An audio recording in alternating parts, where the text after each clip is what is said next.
అందం అంటే గుణం. అమ్మాయినై ఉండి చెప్తున్నా, I don't want people to call me beautiful.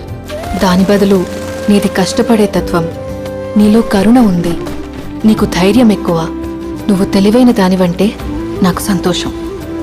Address us by our qualities. MS Subbalakshmi అంటే భక్తి, అందం కాదు. మదర్ తెరెసా అంటే కరుణ, అందం కాదు. ఐన్ ర్యాండ్ అంటే తత్వం, అందం కాదు. సరస్వతి అంటే విద్య, దుర్గా అంటే ధైర్యం, గౌరీ అంటే తపస్సు, లక్ష్మి అంటే శుభం.